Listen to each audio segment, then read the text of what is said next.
I run a small housekeeping service company, but the president's annual salary is only about 3 million yen, so it's a small company, and most of the work I get is house cleaning or cleaning.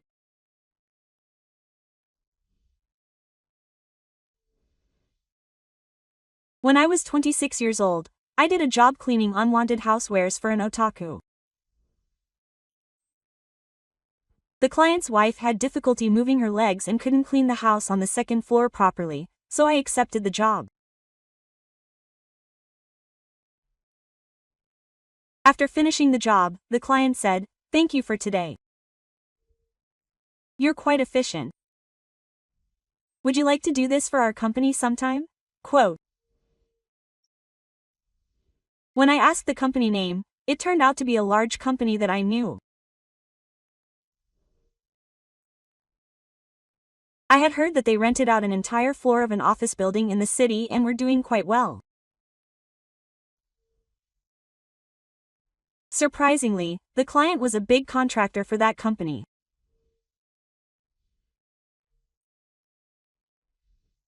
I said yes, but I thought it was just lip service, but later I actually got the job.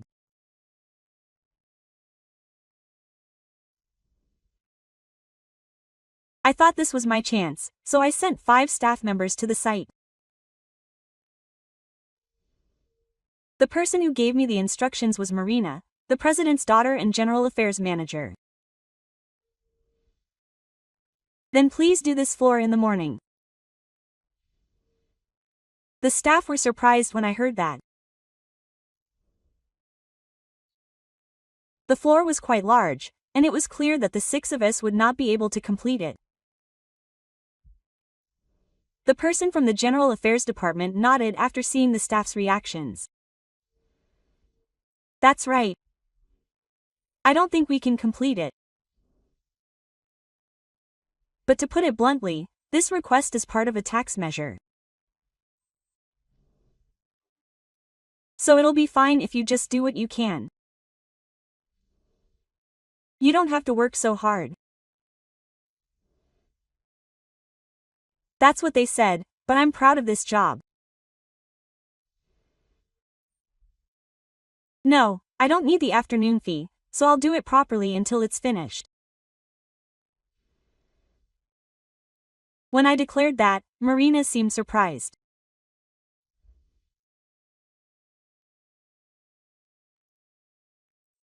I found out later that Marina is someone who moves things forward rationally, and she must have been interested in my irrational response of saying I would do it properly even though she had told me to do what I could.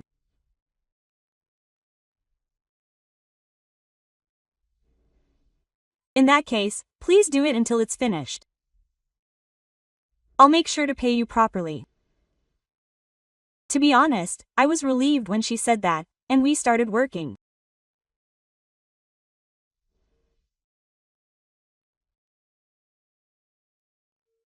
Normally, in situations like this, the person giving instructions would leave the room and we would report when there was something we wanted to confirm or when it was finished, but Marina watched us work for a while and then spoke to me.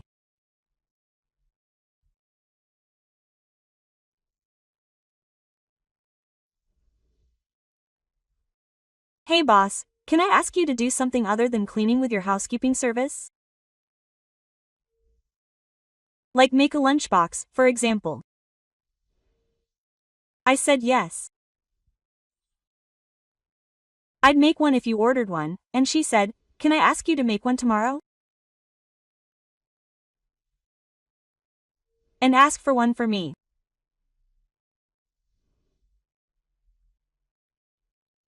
And over the course of several days of working at the company, Marina kept asking me to make lunchboxes, and she kept asking me to make more.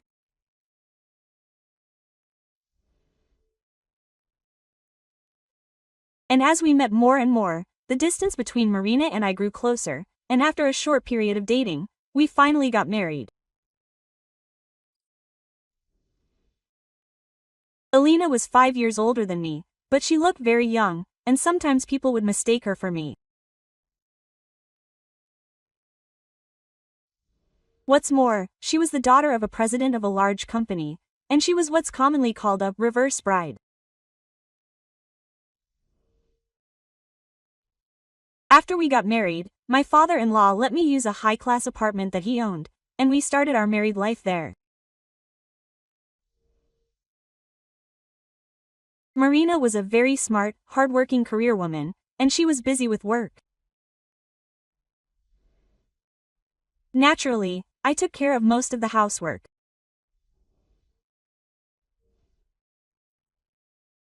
Marina told me that I should become a full-time housewife and that I could quit my job at such a small company, but I said no.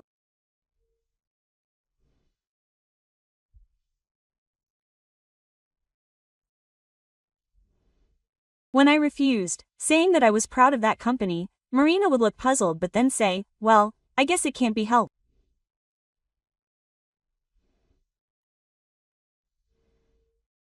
We had a few exchanges like that. Her words sounded harsh, but I didn't mind because I didn't mean to be mean. I just said it because I really thought so. We were happy.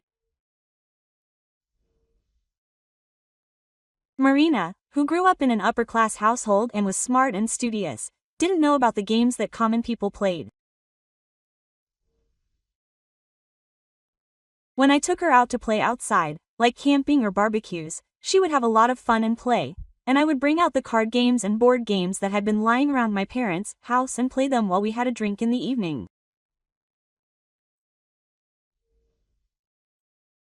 I was happy that I could learn something from Marina, who was smart.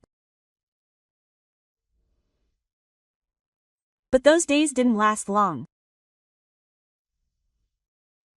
About 2 years later, Marina suddenly said that she wanted to sleep in a separate bedroom.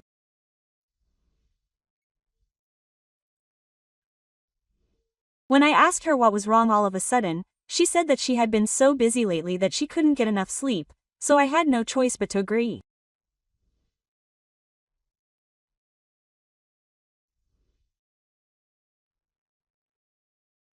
I was worried that maybe she couldn't sleep well because of my loud snoring, but that wasn't the only change.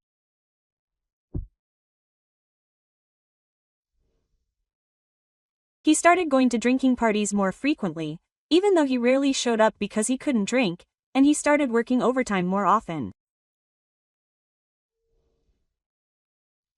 Then one night, when he passed Marina as she was coming home, he smelled her shampoo.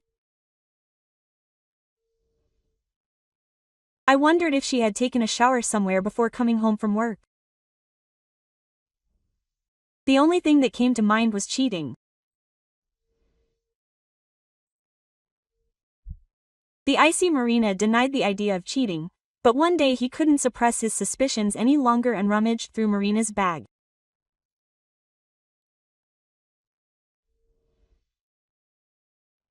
The bag was neatly organized, and there was no evidence of any evidence, nor was there any sign of everyday life.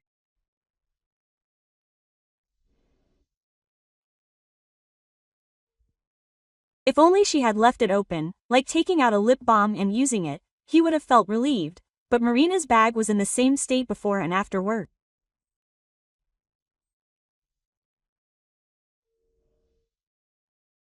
It was true that Marina sought rationality in her life, and her room and belongings were never messy. But she hadn't been this thorough before. Something was definitely wrong. As he was thinking this and putting his things back, he heard a voice from behind him. Did she find something suspicious? He turned around in surprise and there was Marina.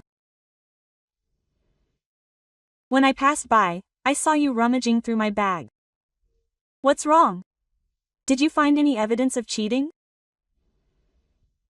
She wasn't angry at all. I made an excuse that I was in a hurry and just kept ignoring her, so I thought I'd throw away any trash while I was at it.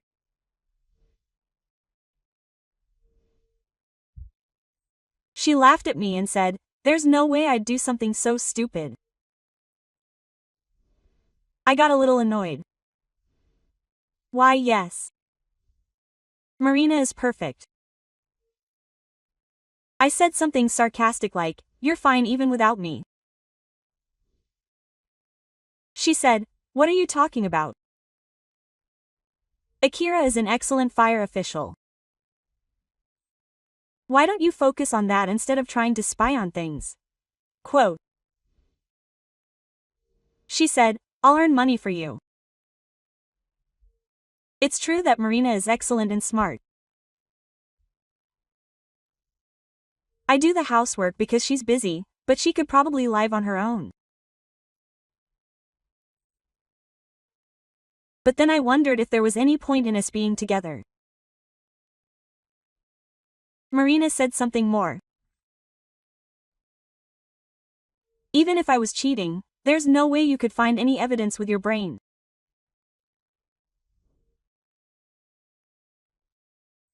It would be more rational to ask someone else instead of wasting your time thinking about that."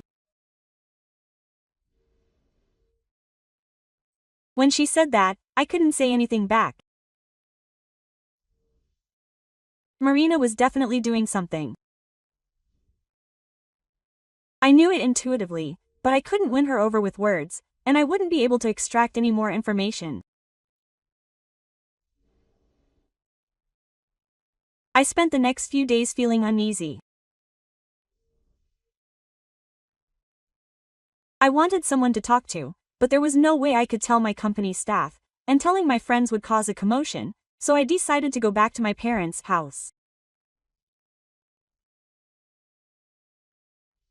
My younger brother, Daiki, was also at home, and my mother was surprised. "That's unusual. What's with the two of you together?" My brother got married a little earlier than Marina and I, and he doesn't have any children. They're not on bad terms, but they both have families, and they only see each other once a year, if that. I was surprised at the timing too, and my younger brother said angrily, "My wife's back home. Mom's not feeling well, I hear." Well, it's her place to go back to her parents' house anyway. I came home tired from work, and he keeps telling me I'm late, telling me to call him, and asking if I'm cheating on him. He's such a nuisance. He should just ask someone else about housework or something. The phrase, "if you can put it another way," felt strange to me. It's been a while since I've heard my brother use such an expression. I thought it was a phrase Marina often uses. Then my brother turned to me and asked, "How's the cleaning business going, big brother?" It's going well. It hasn't gotten any bigger though. It's somehow holding on. When I answered that, my brother sneered and said, "If you don't get any more work, you should just quit. No one will be inconvenienced. Marina is the one making the money. If you like housework, it'll be easier if you become a full-time housewife." I objected to his words, annoyed. "No, you shouldn't make fun of housework. It's quite a lot of work. Besides, there are staff members at the company who trust me and follow me, so why don't you just quit?" Quote. My brother said, and seemed to lose interest, but I felt uneasy. My brother's way of thinking and speaking were very similar to Marina's. Marina and my brother have barely met, so how could they be this close? Feeling uneasy, I went home that day. And the days passed by with me feeling uneasy again. No matter how late Marina got home from work, I always made sure to prepare dinner for her. She really does a good job for the fire government, doesn't she? Marina said this while eating the dinner I made. In the past, I would have been happy with just one word, but now I felt nothing but discomfort. It seemed that Marina knew that something was wrong with me.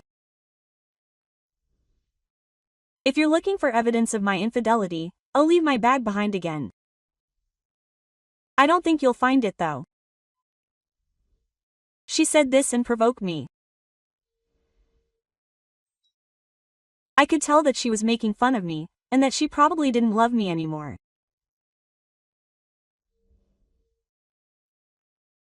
Thinking that I should just call it quits on this marriage, I went back to my parents' house. There was my younger brother there again, and he said, "Big brother, you're back often." I asked him if he was at home again, Nanami, and he replied, "Yes, he is.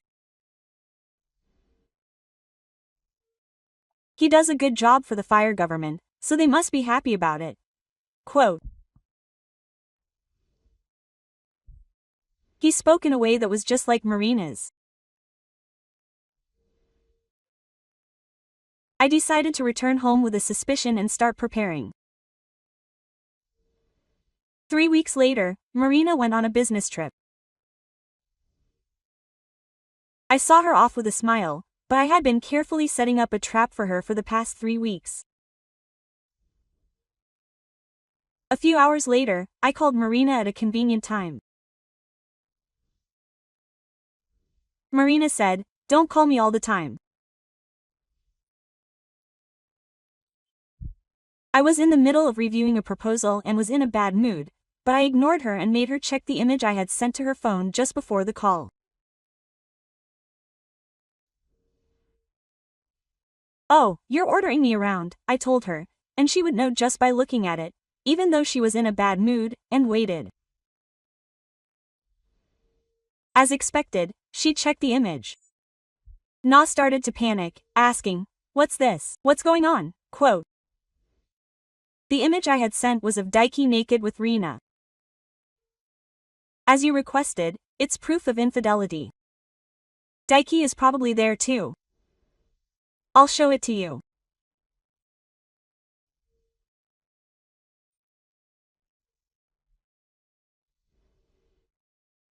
When I said that, Marina broke down on the other end of the phone.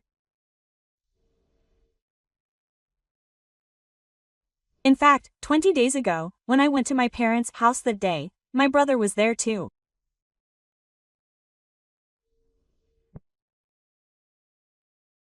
My brother said he was going to eat dinner out, but my mother told him not to come home until late and to go to her own house.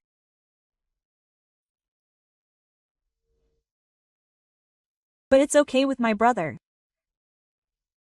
I'll come back quietly so as not to wake you up. I replied and went out. I felt something was off about that conversation. Nanami had gone back to her parents' house, and my brother's workplace was closer to his home. So why would she bother going back to her parents' house? So I called Nanami. Nanami was at home and hadn't gone back to her parents' house, and her mother was fine. "Isn't it you who's having a hard time with your mother after the accident?" "She's having a hard time because the shock of the accident is causing her to show symptoms of dementia, so she's going to her parents' house." I wanted to visit her too, but they said she might panic because of her dementia symptoms.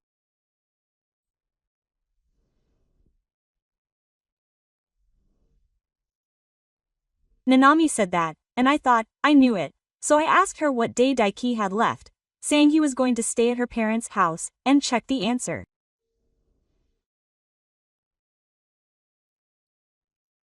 It was exactly the same day that Marina was late for work. It's exactly the same. Nanami was shocked when I heard that. I got Nanami's permission and went to my brother's house the next day. Unlike the smart Marina, Daiki is lazy and sloppy. When I searched the desk drawers in the room, I found receipts and point cards from a love hotel. The dates were spot on.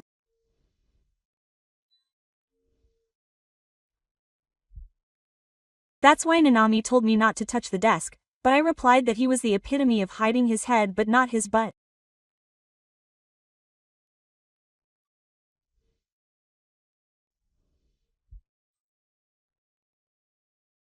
I could tell that he might be found out if I kept it in my wallet, but I was too lazy to throw it away.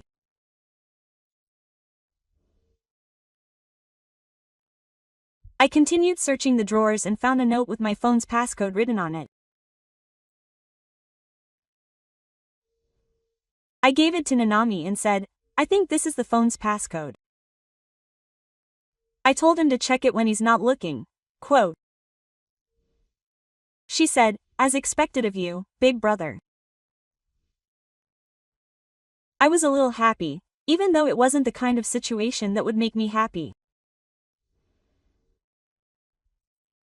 Over the course of a few days, Nanami searched Daiki's phone and got evidence.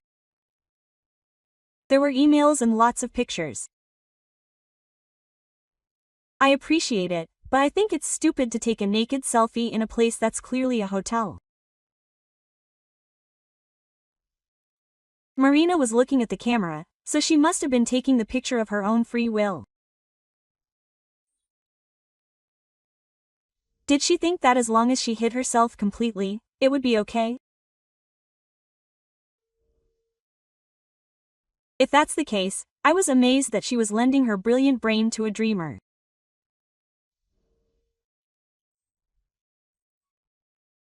Nana seemed shocked when she found the images, but she had already gotten over it by the time she sent them to me. It's a huge mountain of evidence. She laughed and said, "These people are really stupid."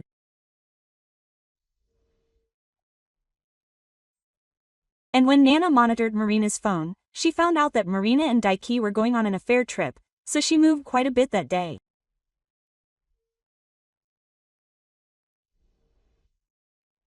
When I received the images, I told Marina, who was panicking on the other end of the phone, that the photos were well taken. I told her that I had sent them to her father as well. Huh? Why would you say that? Marina's voice was trembling. I thought to myself, she must be straight by now, and I imitated Marina, smiling. Why? Because I have to explain why I'm getting a divorce. Sending these images is the most logical and quickest way. And when you find a new address, can you let me know? I'll send you the divorce papers. Quote. When I said that, Marina finally seemed to come to her senses. What are you talking about? That apartment is in my name, so if you're getting a divorce, you should move out, she protested. I explained to Marina, who didn't quite understand the situation. No, this apartment wasn't originally in your name. Did you forget that you were getting away with paying rent because of your father's actions? And it's in my name from today on. If it got out that my daughter was having an affair with her husband's younger brother, it would affect the company's reputation. My father asked around and put it in my name in exchange for me keeping quiet about the details of the divorce. Oh, that's right. And then he said I had to show up at the company tomorrow. He said he couldn't trust his daughter, who was having an affair, with the position of head of public relations. No, Marina. If we sell that apartment, we could make hundreds of millions of yen. Don't just take it for yourself. She was fuming, saying it might be a fake image, but I just laughed it off. What a shame. If you were going to commit the perfect crime, you should have kept the other party under control. I've collected a lot of history from my brother's cell phone, and they're probably staying in the same room right now. I know they go to a love hotel often, so I'm sure they'll find out if I investigate. And oh, that's right.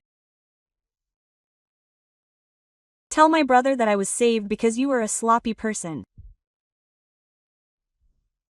Nanami also said she wanted a divorce.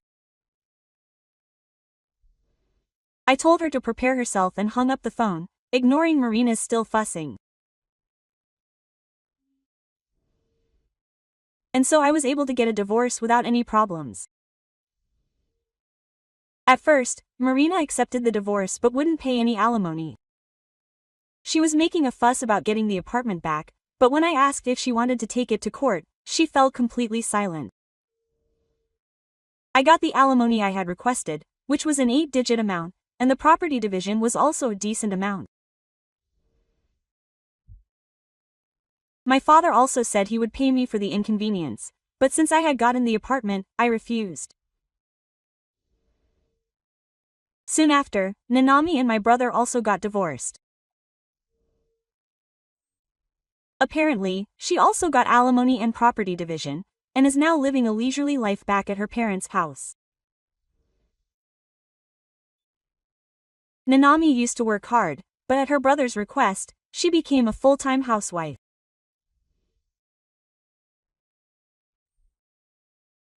Her brother didn't show any gratitude to Nanami for fulfilling his wish and treated her badly, so Nanami was apparently in a very difficult mental state.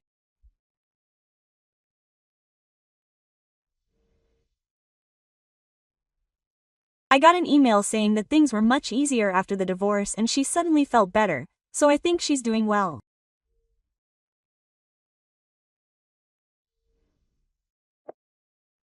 My brother was also cut off from his family, and since he worked for a local company, rumors quickly spread, so he quit the company and moved away.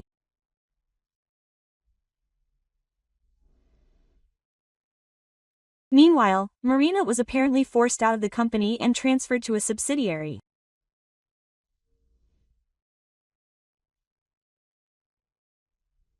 Although he was technically the president, the company was in a very tough situation and would go bankrupt if the workload decreased.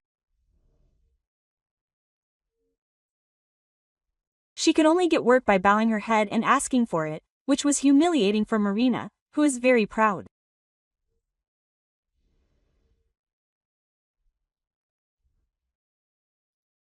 She seemed to be dealing properly with clients, but she took out her frustrations on her subordinates, and eventually they rebelled against her, so she couldn't even stay at the subsidiary, and she ended up quitting.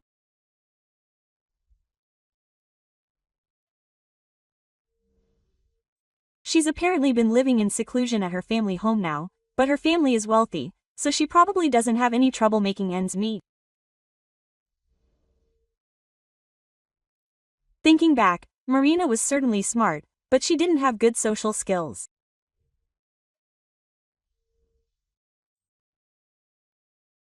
I think she was the kind of person who couldn't understand how her words would be taken by others, what words would get them to act well, or what others were thinking.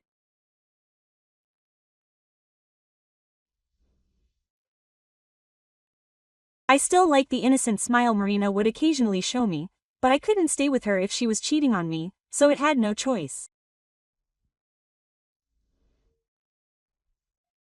By the way, my company continues to take on cleaning work for my ex-father-in-law's company. Furthermore, it seems that my ex-father-in-law spread the word about us, and we started getting requests from other companies, leading to an increase in ongoing contracts. Furthermore, we started getting requests for other housekeeping services from employees of those companies. At first, we had 6 staff members, including myself, but now we've grown and are able to pay good salaries.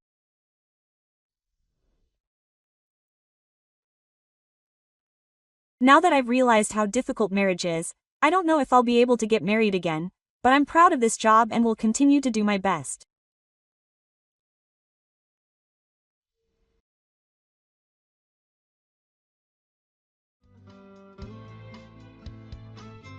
Thank you for watching. Did you enjoy it? I look forward to seeing you again. Please subscribe to the channel.